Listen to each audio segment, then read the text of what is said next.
Pag-usapan naman natin sa video na to guys, no? Regarding naman sa kung paanong paraan nga ba kinokontrol ng mga witches ang buhay ng mga believers, no? Kung sa paanong paraan nga ba kinokontrol ng witchcraft ang buhay ng mga believers, no? So alamin natin sa video na ito, no? Kasi ang witchcraft na ito guys, no, hindi lang ito yung pinapractice ng mga witches na nagtitipon-tipon sa coven ng witch. At hindi lang ito yung pagpapractice ng yung mga nagka-chant ng incantations sa ilalim ng buwan. Kung hindi, ang witchcraft na ito ay nag-extend na sila, no? Pumapasok na sila sa mga simbahan. Pumapasok na sila sa bahay ng believers. Pumapasok na sila sa relationship ng mga believers, no? Kaya dapat maging maingat tayo dito, no? Karamihan sa atin ng mga believers, malungkot mang isipin, under influence tayo nitong witchcraft na ito na wala tayong kamalay-malay, di ba? Akala natin tunay na Christian tayo, ang mga ginagawa natin or mga kinikilos natin ay naayon sa kalooban ng Diyos, pero hindi natin alam, under witchcraft control pala tayo, under manipulation pala tayo ng witchcraft, no? So, sa araw na to, pag-uusapan natin sa video na to, kung sa paanong paraan nga ba tayo minamanipula or kinokontrol ng witchcraft na ito, no? Number 1 na dyan ay sa pamamagitan ng emotional manipulation, no? Ang witchcraft na ito ay nag-uumpisa sila sa pamamagitan ng pagkukontrol sa emosyon ng mga believers, no? Bakit? Dahil naiintindihan nila na ang emotions ng bawat believers ay gates yan para sa desisyon natin. At saka ang desisyon natin ay siya yung doorway para sa destiny natin, para mapuntahan natin kung ano man yung destiny na nakalaan ni God para sa atin ng mga believers, no? Dapat ay ma-recognize natin kung tayo ay under ng manipulation na pala ng ang witchcraft na ito, no? Kasi tulad ng nakasaad sa Bible, sabi sa Galatians chapter 3 verse 1, O foolish Galatians, who has bewitched you? Diba? Ito ay sinabi ni Paul sa mga Galatians. Itong Galatians na ito, mga believers sila, no? Kaya sila sinabihan ni Paul kung sino daw ang kumulam sa kanila kasi hindi nila sinusunod ang katotohanan ng mga salita ng Diyos. Lumilihis sila ng landas, no? Kaya, patunay lamang na tayo na mga Christians ay maaari tayong maging Christians, pero maaari din tayong i-bewitch ng kaaway natin, di ba? Maaari nilang i-twist yung pananampalataya natin, i-twist yung mga pinaniniwalaan natin, no? Sa pamamagitan ng witchcraft nila. Kaya dapat ay maging maingat tayo dito, no? Sa kingdom ng darkness, di ba, tinuturo sa kanila ito kung paano nila manipulahin yung emotions ng believers kasi nauunawaan nila na kapag namanipula nila yung emotions ng mga believers ay mai-impluwensyahan na rin nila yung aksyon, di ba? Kasi nga konektado siya, kung anong napifeel mo, kung anong nararamdaman mo, ganun na rin ang magiging aksyon mo. Kaya naiintindihan ng mga witches ito. Kaya nga ito talaga yung pinakaunang strategy na ginagawa nila. Minamanipula ang emotions natin sa paanong paraan nga ba. Gumagamit sila ng spirit of fear, spirit of guilt, spirit of flattery, or yung pambobola, no? Ako, madalas kong ma-experience, no? Ako talaga, alam kong lagi akong target nitong mga mangkukulam na ito, no? Na-target nila yung ulo ko kasi nga gusto nga mag-cast ng spirit of fear. Kapag sumakit yung ulo ko, mamaya-maya nararamdaman ko na yung parang kumakabog yung dibdib ko, no? Tapos minsan naman, kapag nanonood ako ng social media, may napapanood ako ng mga Christian na pinapatay, yung mga Christian na pinipersecute. Napapanood ko kung paano pinatay yung mga Christian, no? Noong unang panahon. At saka minsan dito sa tinitirhan ko, yung mga sasakyan kasi nasa tabi ng kalsada ko, no?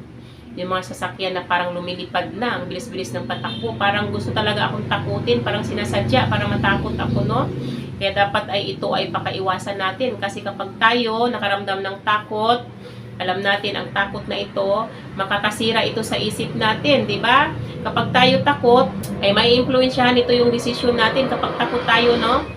Matakot na tayong mag-desisyon ngayon, matakot na tayong gawin kung ano yung mga gusto nating gawin kasi lagi nating iniisip, baka mali yung ginagawa natin, baka maparusahan tayo sa ginagawa natin, kaya ang mangyayari sa atin, magsisik na tayo ng external validation, magkukonsulta na tayo sa ibang tao, magpapakounsel na tayo sa ibang tao, kahit maling tao na yung mag-counsel sa atin, kumbaga maging dependent na tayo sa ibang tao, sa halip na kay God tayo maging dependent, sa tao tayo naghahanap ng guidance, sa halip na kay God natin hanapin, no, yung kay God tayo maging dependent, ang tulong natin dapat kay God lang natin hanapin, pero kapag tayo takot, ay mali-mali na yung maging decisions natin. Kasi nga yung takot natin, makakasira yan sa isip natin.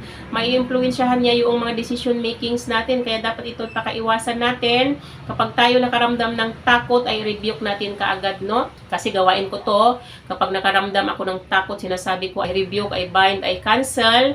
Every spirit of fear that has been cast against me, come out of me right now. My mind do not belong to you. My mind belongs to God alone, as it is written in Scripture. In 2 Timothy chapter 1 verse 7, for God has not given us spirit of fear, but of power and of love and a sound mind. Lagi kong pinanghahawakan yung mga salita ng Diyos, di ba? Marami pang mga scriptures yung nagpapatunay na tayo ay hindi binigyan ng espiritu ng takot. Ayaw ng Diyos na matakot tayo. Ibig sabihin lang, kapag takot ka, mas malaki ang takot mo kaysa pananampalataya mo sa Diyos, di ba? Dapat ang ugaliin natin, mas malaki ang pananampalataya natin kaysa takot natin para malabanan natin yung takot na yan, no?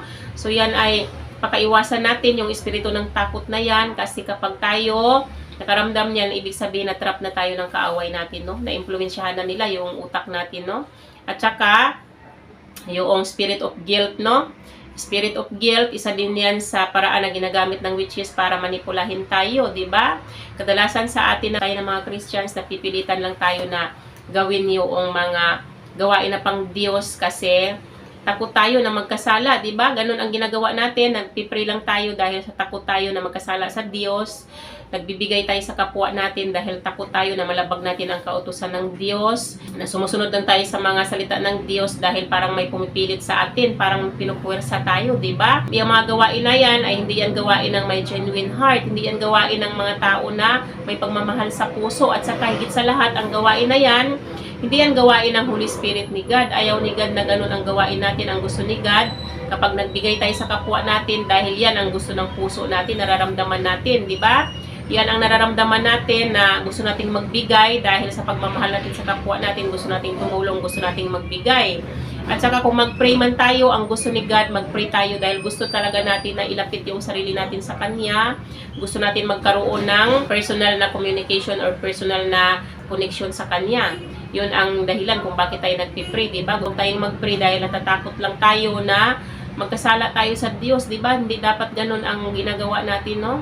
Pangalawa naman, na paraan na ginagawa ng mga witches na ito para manipulahin ang buhay ng mga believers ay sa pamamagitan ng rebellion at saka disobedience. Rebellion, pagre-rebel din natin sa Diyos, no? Paging disobedience natin, kapag tayo nahulog sa trap na ito, ay magsasaya ang kingdom of darkness. Talagang magsiselebrate sila. Kasi tulad na nakasaad sa Bible, ang rebellion ay katulad ng kasalanan ng witchcraft, di ba? Nakasaad dito sa Bible yan sa 1 Samuel chapter 15 verse 23. For rebellion is as the sin of witchcraft, and presumption is as iniquity and idolatry. Because you have rejected the word of the Lord, He has also rejected you from being king. Diba, ang pagiging rebelde natin sa Diyos ay katulad ng kasalanan ng witchcraft, no? Ito ay ginawa ni King Saul. Kaya sa pamamagitan ng pagre-rebelde niya, inireject siya ni God, diba? Pinalitan siya ni King David, diba? Tinanggal siya ni God sa pagiging king niya, pinalitan siya ni King David kasi nga hindi siya sumunod sa instruction ni God sa kanya. Kung ano yung inutos ni God sa kanya, sinuway niya. Diba, nagrebelde siya sa Diyos, kaya ang ginawa ni God, ni-reject siya bilang king. Pinalitan siya ni King David, no? Serious na kasalanan ito, kaya dapat ito ay pakaiwasan natin kapag tayo nag-uumpisa na tayo na questionin kung totoo nga ba yung mga salita ng Diyos, kung faithful nga ba si God, at saka nag-uumpisa tayo na parang namumuhi tayo kapag kinokoreksyonan tayo, di ba? Mayroon sa atin ganun no, na kapag kinokoreksyonan tayo, naiinis tayo, na nagagalit tayo, at saka meron din sa atin, nagre-rebelde tayo sa leadership ng mga leader natin sa church. Ibig sabihin, pag ganito na yung mga nararamdaman natin, ibig sabihin, under influence na tayo ng witchcraft. Nag-activate na yung witchcraft na ginamit sa atin ng mga kaaway natin, no? Kaya pakaiwasan natin ito, no? Dapat ay marunong tayo mag-discern kung tayo ay minamanipula na pala nitong mga witches na ito, no? Pangatlo naman na paraan na ginagawa ng mga witches na ito para manipulahin ang buhay natin ng mga believers sa pamamagitan ng pag-twist nila sa thoughts natin, di ba?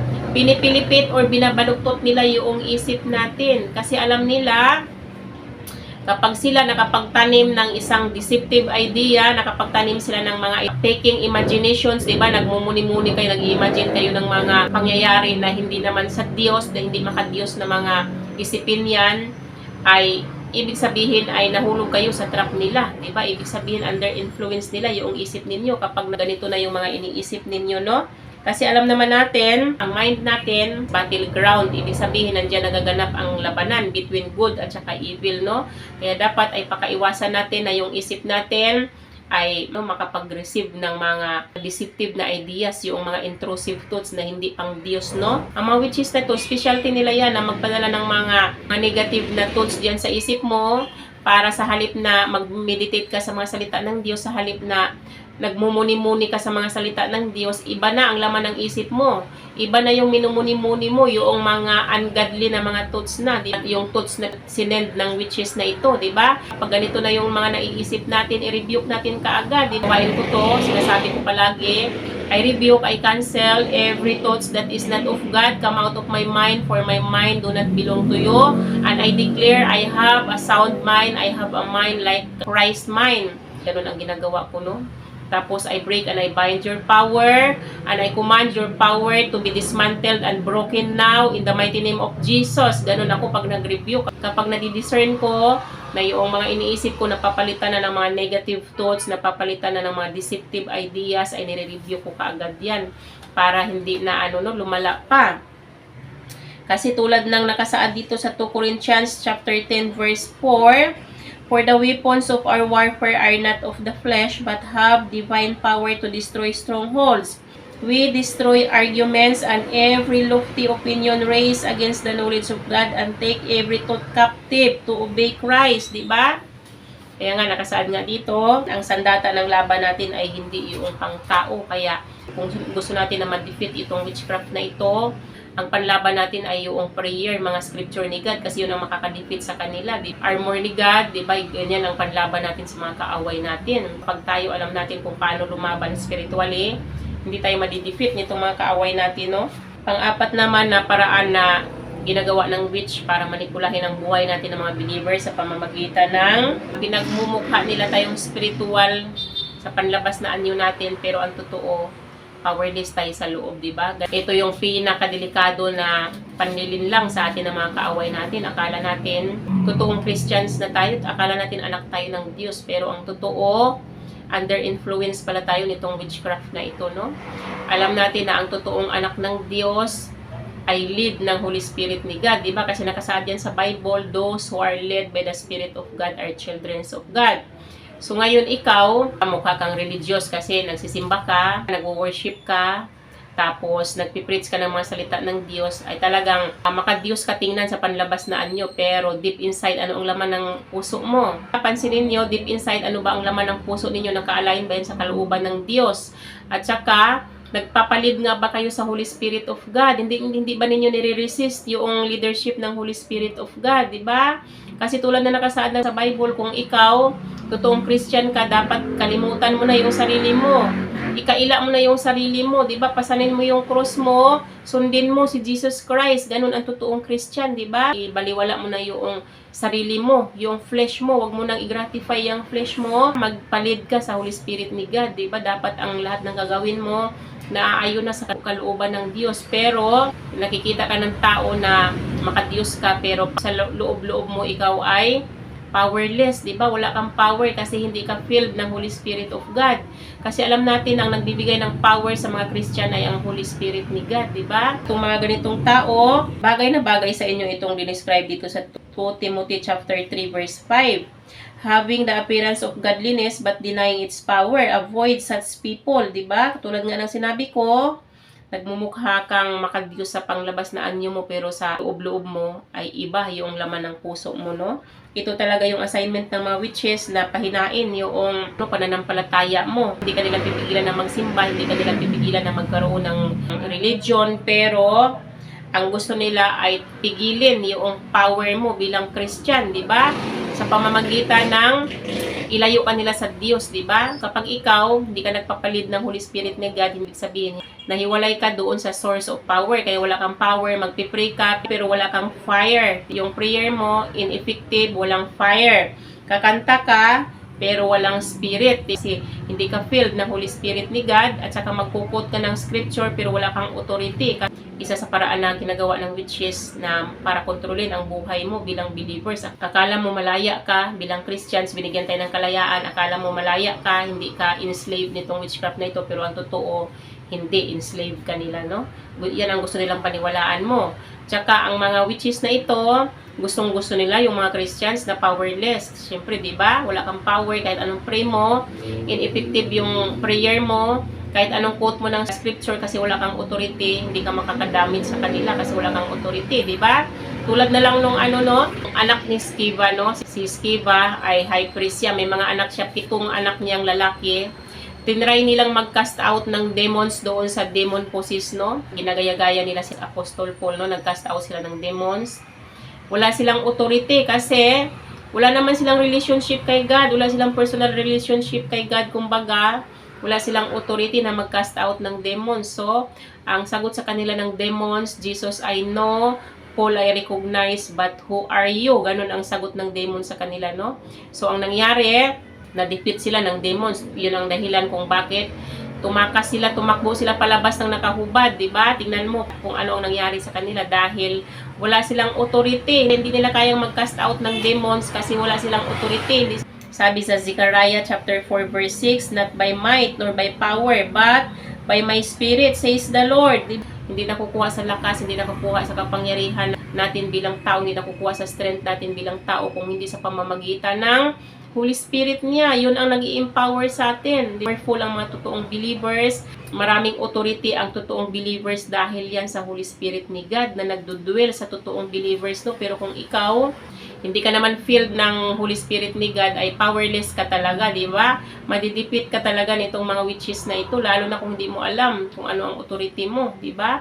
Panglima naman na paraan na ginagamit ng witches na ito para kontrolin ang buhay ng mga believers ay sa pamamagitan ng pagkurap nila sa mga altar natin. Kasi tayo, bawat believers ay may sarili tayong altar, may kanya-kanya tayong altar, no?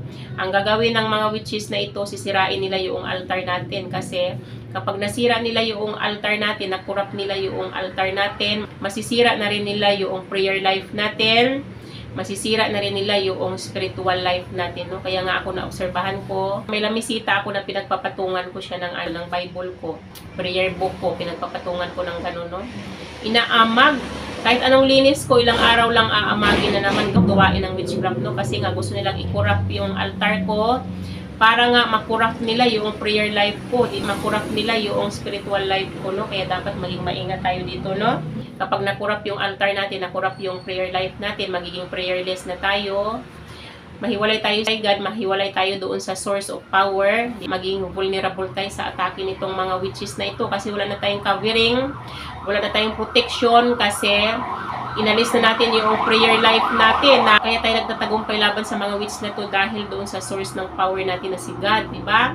Si God ang nagpapanalo sa atin. Ngayon, kapag tinigilan na natin ang pagdadasal, nahiwalay tayo doon sa source of power natin, ma-defeat na tayo nitong mga witch na ito, di ba? Kasi maging vulnerable na tayo sa attack nila dahil nga nahiwalay tayo kay God. Wala na tayong protection, wala na tayong covering. Hindi natin kayang labanan yung mga kaaway natin sa sariling strength natin kasi sila may mga supernatural power. Kung sariling strength lang natin yung gagamitin natin, hindi natin kaya. Kaya tayo nananalo dahil kay God, dahil sa power ni God. Kaya dapat huwag tayong humiwalay doon sa source of power natin, no? Dapat ay mapanatili natin yung connection natin kay God, mapanatili natin yung relationship natin kay God, di ba?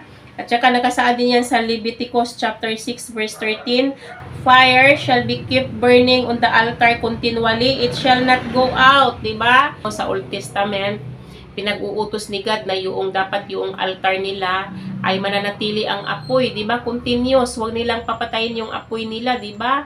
Dapat ay hindi mawawala yung apoy doon sa altar, dapat ganun din tayo. Mapanatili natin yung apoy sa altar natin, hindi literal na apoy, no? Ibig sabihin, mapanatili natin yung prayer life natin. Consistent ang pagdadasal natin, di ba? Pag pray natin kay God, yun ang ibig sabihin, mapanatili natin yung fire ng altar natin. Pero, malungkot mang isipin, sa panahon natin ngayon, ay halos kadalasan na ng altar ng mga believers ay malamig na. Kasi ang mga believers hindi na consistent nagpipray. Nagpipray na lang kapag magsimba doon sa simbahan, no? Dapat ay consistent ang pagpipray natin. Araw-araw tayo nakikipag-communicate kay God. Araw-araw tayo nagpipray. Panatilihin natin ang apoy sa altar natin. Dapat ay mainit palagi ang altar natin. Nag-aapoy, di ba? Yan ang dapat huwag nating tanggalin sa altar natin bilang mga believers, no? Kapag ganito nakurap ang altar natin, ay maaaring mawala na tayo ng gana sa pagdadasal, di ba? Sa halip na magdasal tayo, mas pinagtutuunan pa natin ng pansin yung pag-scroll dyan sa cellphone natin. Kasi nga, nakurap, na hijack na yung altar natin, di ba? Kapag malamig na ang altar natin, prayerless na tayo, parang tahimik nating iniimbita yung mga kaaway natin, itong mga witches na ito, para kontrolin ang buhay natin, para manipulahin na tayo. Kasi wala na yung prayer life natin, di ba?